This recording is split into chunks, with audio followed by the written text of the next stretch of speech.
je suis Aline, coach business chez The Bee Boost. Après des années de freelance en tant que retoucheuse photo, je suis devenue coach business et j'aide désormais les entrepreneurs à booster leur entreprise.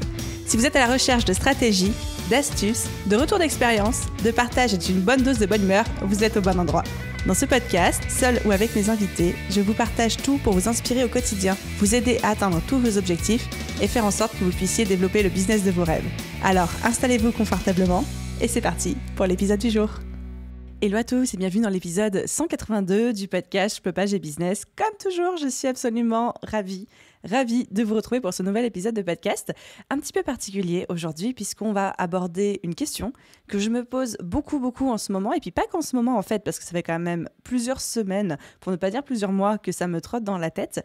Et cette question, c'est: peut-on réussir en business sans se, entre guillemets, brûler à la tâche? Et aujourd'hui, exceptionnellement, j'ai envie d'adopter avec vous une position de réflexion, une position de on va se poser des bonnes questions ensemble et je vais partager avec vous un petit peu ce que j'ai dans ma tête, et je ne vais pas avoir une position de coach ou une position de quelqu'un qui souhaite vous apprendre quelque chose, tout simplement parce qu'en fait, je ne sais pas.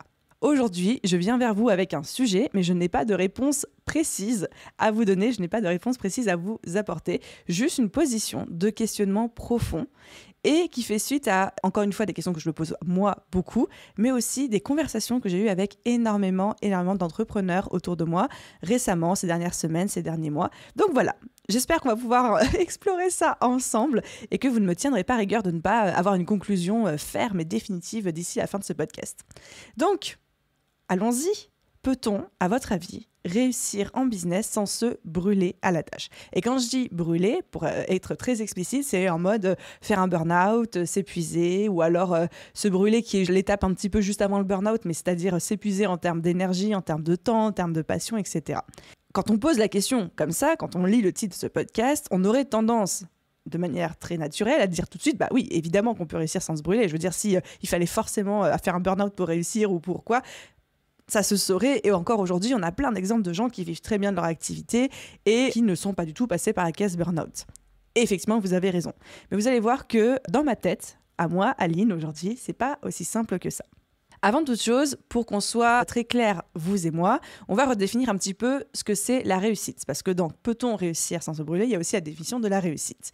La réussite, chacun a sa propre définition et place la réussite sur des mots, des valeurs, des sensations, des émotions, des faits, des éléments factuels différents. Il y a autant de visions de la réussite, autant de formes de la réussite qu'il y a d'entrepreneurs ou même d'êtres humains sur cette planète.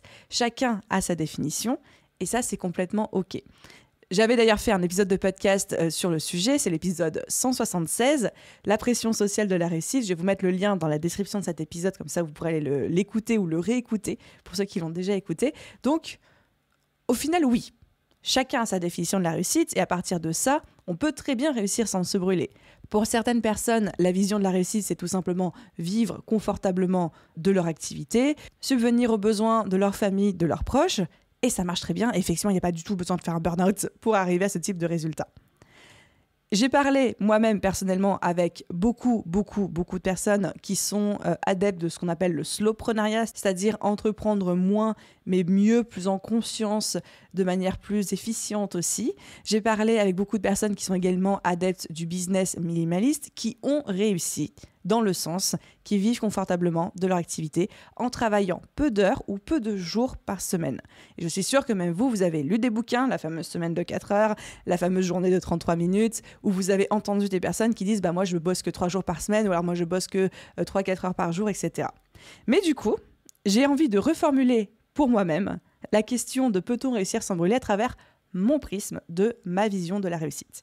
Et si je devais reformuler de manière très précise, c'est peut-on aujourd'hui monter un empire et gagner énormément d'argent en business, avoir du pouvoir, avoir du succès, avoir beaucoup de visibilité, rencontrer un succès fou sans se brûler à la tâche? Voici la manière dont moi je reformulerais cette question et voici sous quel angle en fait j'ai envie d'aborder cette réflexion avec vous. Et là, très honnêtement, autant avant j'avais envie de dire oui, selon la vision de la réussite de chacun, on peut tout à fait réussir sans se brûler, autant sur la question peut-on monter un empire, rencontrer un succès fou sans se brûler à la tâche, là pour moi la réponse est beaucoup plus floue. En coaching et même dans la vie, quand on aborde quelque chose et quand on dit ça c'est vrai, ça c'est faux, ça c'est oui, ça c'est non, c'est à travers le prisme de plein de choses, à travers le prisme de notre éducation, à travers le prisme de notre expérience, à travers le prisme de ce qu'on a observé du monde autour de nous, à travers de ce qu'on nous a dit aussi. Donc chacun va avoir des réponses différentes en fonction de ça. Moi, je vais vraiment vous parler aujourd'hui, c'est pour ça que je vous dis, je suis pas dans une position de coach, je suis pas dans une position de personne qui sait, qui va vous apprendre, mais je suis vraiment dans la position de Aline, avec son prisme à elle, son éducation, son expérience, ses interprétations, ce qu'elle observe, ce qu'elle a vécu, etc. Et en fait, dans les faits, quand je réfléchis à travers tous ces prismes, tous les entrepreneurs que j'admire, ces entrepreneurs qui pour moi sont des modèles, que dès que j'ai commencé The Bee Boost, j'étais en mode cette personne-là est un modèle pour moi, elle m'inspire beaucoup, etc. Ce sont des entrepreneurs qu'aujourd'hui, pour la plupart, j'ai la chance de pouvoir côtoyer ou d'avoir côtoyé d'un point de vue un peu plus amical, un petit peu plus off-business. On a eu l'occasion d'apprendre à se connaître, à parler ensemble, etc. Toutes ces personnes, toutes, ont fait au moins un burn-out dans leur vie, ou bien sont en plein dedans, ou bien sont en train de foncer droit dans le mur. Toutes, sans exception. Certains en parlent publiquement, d'autres ne le diront jamais en dehors de leur cercle proche, mais toutes sont passées par là, sont parlées par cette case « je me suis brûlée ». Encore une fois, je ne parle pas de burn-out parce que c'est un terme médical, ce n'est pas ma spécialité, je ne maîtrise pas, mais se brûler en termes de temps, d'énergie, de passion, etc. Toutes ces personnes-là sont passées par ces cases-là et ça, ce sont les faits dans ma réalité. Alors, encore une fois, c'est à travers mes prismes parce qu'évidemment, je n'ai pas la prétention de connaître tous les entrepreneurs de cette planète et toutes les manières de faire du business. Mais en tout cas, ça, c'est le prisme de moi, mon cercle, qui est quand même un cercle assez gros, j'ai envie de dire, assez répandu. C'est pas juste 2 ou 3 personnes dont je parle, c'est des dizaines de personnes. Et là, du coup, forcément, c'est quelque chose qui m'a beaucoup interpellée en tant qu'entrepreneur, surtout que même moi, d'un point de vue personnel, j'expérimente ça tous les jours. Je suis constamment sur la limite entre « oh punaise, je suis en train de me brûler, ah non, ça va mieux. Oh punaise, je suis en train de foncer dans le mur, ah non, ça va mieux. » J'ai pas fait de burn-out, mais j'ai eu des périodes de grosse fatigue et moi-même, j'expérimente ça en fait au quotidien et je joue quelque part avec ça au quotidien. Et du coup, quand je me suis rendu compte que c'était le cas de absolument tous les entrepreneurs autour de moi, toutes les personnes que je mettais même au-dessus de moi en termes de résultats, en termes de visibilité, en termes de réussite, en termes d'argent, etc. Et je me dis, mais comment ça se fait que tout le monde soit passé par cette case-là? Est-ce que ça veut dire que c'est une règle pour la réussite? Est-ce que ça veut dire que c'est obligé qu'on passe par là? Pourquoi est-ce que ces gens passent par là? Et en y réfléchissant beaucoup, et j'avais envie de partager avec vous mon interprétation, qu'on va dire, je divise en 3 points. De pourquoi est-ce que tout le monde passe par là, ou en tout cas pourquoi j'ai l'impression, moi en tant qu'Aline, que tout le monde passe par là. La première interprétation, la première conclusion, on peut dire, à laquelle je suis arrivée, c'est que déjà, quand on est en début de business, quand on démarre un business, on est passionné, on a la flamme, on est à fond, on bosse 70 heures par semaine, on mange, on boit, on respire notre business. Et c'est une bonne chose. Moi-même, j'ai vécu ça avec The Bee Boost, c'est une bonne chose parce que c'est vraiment quelque chose qui va nous porter au début, qui va nous donner cette flamme, cette passion de donner un bon coup de collier pour faire démarrer notre activité. Et notre activité a besoin au début qu'on appuie sur l'accélérateur, qu'on mette un bon coup de collier et qu'on y aille pour faire démarrer la machine, pour faire démarrer les choses. Surtout qu'au début, très souvent, on est tout seul et donc on doit faire le travail de 10 personnes. Et donc, c'est génial d'avoir cette passion, cette flamme qui nous porte, qui fait qu'on va arriver à se dépasser en termes d'énergie, d'heures de travail par semaine, d'émotions qu'on met dans le business, etc. Sauf que ce qui se passe après, c'est ce qui s'est passé pour moi aussi, très honnêtement, c'est que ces fameuses 70 heures par semaine de flamme, de passion, parce que c'est ce qu'on a connu depuis le début, parce que c'est normal, c'est comme dans un couple, c'est la passion dès le début, et bien ça devient une espèce de norme pour nous, et une norme de laquelle on a très peur de se détacher. Parce qu'on s'est dit, si au début j'ai bossé 70 heures par semaine et que j'ai eu les résultats que j'ai, si aujourd'hui j'enlève ce facteur, je modifie ce facteur en bossant moins, je n'aurai plus les mêmes résultats. Et ça, c'est une grosse croyance que moi j'ai eue et que je continue aussi un petit peu d'avoir aujourd'hui en toute honnêteté. Et qu'en fait, on considère normal ces 70 heures travaillées par semaine et cette flamme et cette passion et cette motivation du début, alors qu'en fait, c'est pas un état normal. C'est un état du début, mais c'est pas un état qui a vocation à rester là toute notre vie, bien au contraire. Encore une fois, c'est comme dans un couple, la fameuse passion des premiers mois a vocation à se transformer en toute autre chose par la suite. C'est pas quelque chose de mieux, c'est pas quelque chose de moins bien, c'est juste quelque chose de différent. Et ben c'est pareil en business, quand on commence, on a cette passion, cette flamme du début qui a vocation, au bout de quelques mois, voire même 1 ou 2 ans, à se transformer en autre chose qui est pas moins bien, qui est pas mieux, qui est juste différent. Sauf que notre erreur et notre croyance, c'est de considérer que ces fameux premiers mois, ces fameuses premières semaines sont représentatifs de ce qu'on doit faire et être toute notre vie en tant qu'entrepreneur. Et du coup, c'est humainement impossible d'être un entrepreneur qui bosse 100 heures par semaine avec cette flamme, avec cette envie de manger, boire, respirer notre business toute notre vie parce que c'est absolument, encore une fois, impossible à faire et surtout normal d'avoir envie d'autre chose d'un autre rythme. Sauf qu'on s'enferme dans cette croyance que, parce que c'est ça qui nous a porté au début, c'est forcément ça qui continuera à porter par la suite et que si on change ce facteur-là, on changera notre réussite. Voilà. Tout ça pour dire, c'est normal de ralentir après un bon coup de collier, mais moi, j'ai mis très longtemps à m'en rendre compte et à l'accepter. Donc là, c'est un petit peu ma première interprétation qui fait que pourquoi est-ce que beaucoup, pour ne pas dire tous les entrepreneurs, passent par la case « je me brûle » pour réussir. Réussir dans le sens que je vous ai exprimé, c'est-à-dire monter son empire, avoir un succès fou, etc. On va dire que pour le bien de ce podcast, dès que je vous dirai réussir, c'est réussir dans ce sens-là, même si on l'a dit, il y a plein d'autres définitions, je suis d'accord. Deuxième interprétation que j'ai de pourquoi est-ce que j'ai observé ça autour de moi, c'est parce que y a une espèce de flou, de frontière entre ce qu'on aime faire et le danger que ça représente pour nous. Un petit peu comme une drogue. Clairement, c'est comme une drogue. On est tellement passionné par notre business, par ce qu'on fait, par ce qu'on construit, parce que ça nourrit des choses en nous, ça nourrit des choses dans notre ego, que en fait, on ne voit pas le danger que cette chose qu'on aime tant est aussi toxique pour nous ou nous fait autant de mal. Parce que ça nous paraît naturel que quand quelque chose nous paraît aussi intéressant, passionnant, c'est pas quelque chose qui peut nous faire du mal, alors que ça le fait parce que on met tout de côté. On se concentre à 2 milliards de % là-dedans. Et encore une fois, c'est normal de faire ça au début, c'est ce qui va nous porter. Sauf que c'est pas sain sur le long terme, sauf que ça a tendance à devenir du long terme. Et encore une fois, je parle d'expérience et je suis la première à avoir vécu ça. Et je suis désolée, mais encore une fois, c'est un petit peu le même mécanisme qu'une drogue. Pourquoi quelque chose qui nous donne des émotions et des sensations aussi positives pourrait être nocif pour notre santé ? Voilà, c'est la définition même, je pense, des gens qui se définissent, et je fais partie de ces gens-là, comme des workaholics, c'est-à-dire des accros au travail. Et ensuite, j'ai un troisième point qui est une troisième interprétation de pourquoi est-ce que les entrepreneurs ont tendance à se brûler dans leur succès, dans leur recherche de la réussite, dans leur construction de leur empire, etc. Et ça, c'est directement lié à la société et au phénomène Covid. Alors ça, j'ai beaucoup réfléchi aussi, et en fait, à travers encore une fois ce que j'ai vécu, à travers encore une fois ce que j'observe autour de moi, et je me permets de le repréciser très régulièrement dans ce podcast parce que j'ai vraiment envie que vous compreniez que ce sont mes réflexions, mais que ce ne sont pas genre la vérité vraie et absolue sur toute la Terre entière. C'est vraiment moi à travers mon petit prisme et mon environnement à moi, en tant qu'Aline Bartoli de The Bee Boost, etc. En fait, je pense que le Covid, pendant 2 ans, là je parle d'un point de vue de la Terre entière, de la société, nous a complètement enfermés sur nous-mêmes. On a passé 2 ans à essayer de combattre la peur. On a passé 2 ans à essayer de garder la tête sous l'eau, de voir ce qui va se passer, de bosser à fond sur nos business parce qu'il y avait d'énormes opportunités pour tous ceux qui ont des business en ligne. Et en même temps, il y avait un petit peu que ça à faire. Puis c'était aussi une bonne, on va dire, une bonne voie de garage pour ne pas affronter vraiment la réalité de ce qui se passait. Bref, il s'est passé quelque chose où en fait, on a retenu notre souffle, on avait la tête sous l'eau pour plein de raisons différentes pendant 2 ans. Et ça, c'est les entrepreneurs, mais pas que. C'est aussi tous les êtres humains qui constituent notre société ont vécu ça. Ont vécu cette espèce de... je retiens mon souffle pendant 2 ans, qu'est-ce qui va se passer ? J'ai peur, toutes les cartes sont redistribuées, etc. Et en fait, là, maintenant que la crise se calme, j'ai pas envie de dire qu'elle est terminée, mais que la crise s'est calmée, qu'on commence à avoir un retour à la normale, on peut voyager, on n'a plus besoin de mettre de masque dans la rue ou à l'intérieur, on recommence à sortir entre nous, à faire la fête, à partir en vacances, on recommence à trouver un semblant de normalité. Il y a une espèce de pression qui se relâche, les épaules qui retombent, on reprend notre souffle et c'est là où on n'est plus sous l'injection d'adrénaline, d'aide, de tout ce qu'on a eu pendant 2 ans. Et en fait, c'est là où les vrais dégâts se révèlent.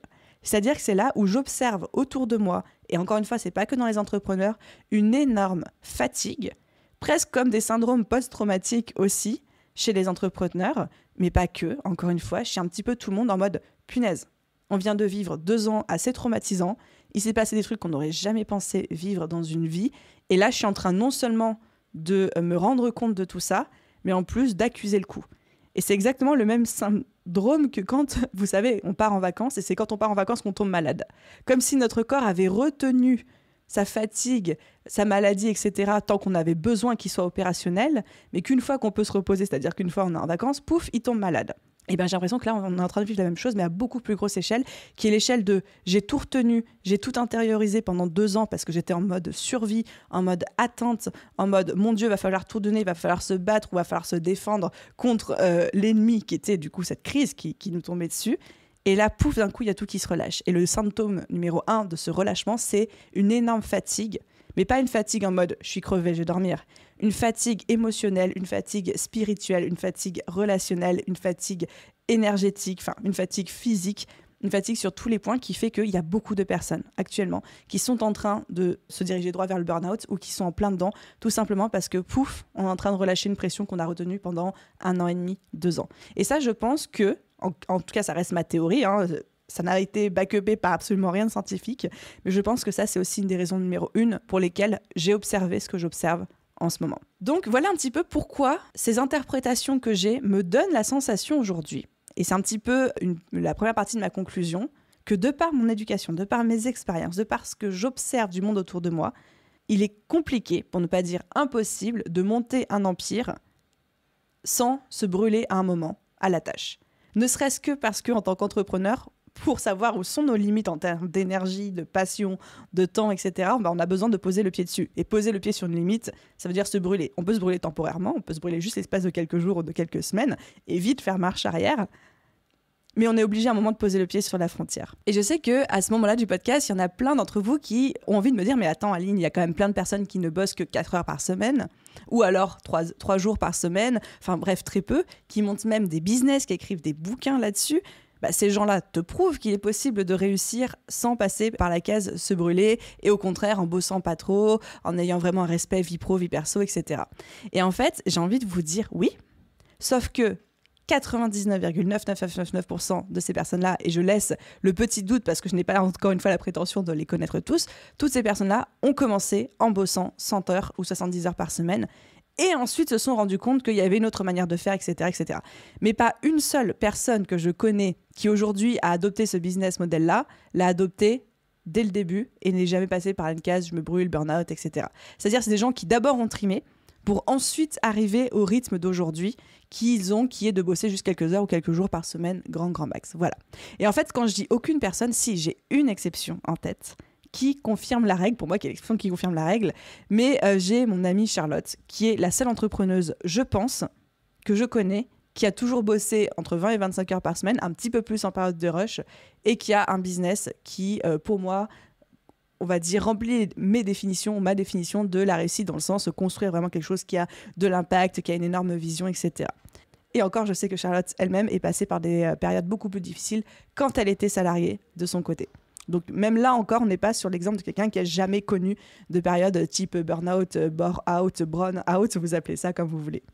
Et du coup, par rapport à ça, j'avais envie d'apporter une conclusion, mais aussi une deuxième conclusion. Donc il y a la conclusionception. La première conclusion, c'est que, comme je vous l'ai dit, de par aujourd'hui mon prisme à moi, ma vision, c'est que quand on veut monter un empire, quand on veut avoir quelque chose qui rencontre un succès fou en termes d'impact, de visibilité, d'impact positif aussi sur notre société, d'argent, de choses comme ça. Bref, quand on veut monter un empire, ça prend du temps, ça prend de l'énergie et quelque part, ça prend une part de nous, ça exige un sacrifice et qui souvent se traduit sous la forme de « je me brûle ». Très, très souvent de ce que j'observe. Mais il y a aussi une deuxième conclusion parce que je me dis « Ok Aline, maintenant que j'ai constaté ça autour de moi, que j'ai posé une interprétation dessus, qu'est-ce que j'ai envie de faire de ça ?» Et ça, c'est ma vraie conclusion que j'avais envie de partager avec vous aussi. C'est que même si aujourd'hui, moi, Aline, je n'ai pas d'exemple qui me montre que c'est possible de réussir sans se brûler, je garde 2 choses en tête. La première chose, c'est que, je ne connais pas tous les entrepreneurs du monde entier. Il est possible que je sois clairement biaisée dans ma vision et qu'il existe plein d'entrepreneurs qui sont millionnaires, multimillionnaires, milliardaires et qui ne soient jamais passés par ces stades que j'ai décrits. Donc, je garde ça en tête. Mais surtout, 2, ce que je garde en tête, et c'est aussi le message que je voulais vous transmettre aujourd'hui, c'est qu'il ne tient qu'à nous, à vous, à moi, de prouver à tous les autres entrepreneurs que c'est possible de réussir sans passer par la case « je me brûle ». Il ne tient qu'à nous de renverser cette réalité que je me suis créée, cette vision du monde que j'ai, et de dire non, en fait, j'ai envie de faire différemment et je vais me débrouiller. Je ne sais pas comment, mais je vais me débrouiller pour faire différemment. Et ça, c'est un petit peu le message que j'ai envie de vous transmettre aussi, c'est que même si aujourd'hui, quel que soit le sujet, vous avez une vision du monde où tout autour de vous semble vous prouver que X, Y chose est vrai, il ne tient qu'à vous de montrer que ça ne l'est pas et que vous pouvez être à minima l'exception qui confirme la règle, mais surtout réinventer, redistribuer les cartes et montrer que c'est possible de faire autrement. Voilà les amis, c'était un petit peu ma réflexion du jour. Encore une fois, en posture juste d'entrepreneur. Une entrepreneur qui parle à d'autres entrepreneurs. Aujourd'hui, je ne suis pas coach, aujourd'hui, je ne suis pas mentor, je ne suis surtout pas formatrice. Donc, je voulais juste partager ces réflexions avec vous. Partager ce message aussi qui est très très important pour moi. Merci à tous ceux qui ont écouté cet épisode jusqu'au bout. Comme toujours, s'il vous a plu, si vous avez envie de soutenir le podcast et d'entendre encore plus d'épisodes, le meilleur moyen de le faire, c'est de laisser un commentaire et une note sur la plateforme d'écoute de votre choix. Un grand merci à tous ceux qui prennent chaque jour le temps et la peine de le faire. Et à vous tous, je vous souhaite une merveilleuse journée, soirée, après-midi, nuit, où que vous soyez. Et je vous dis à très vite pour un prochain épisode. Bye tout le monde!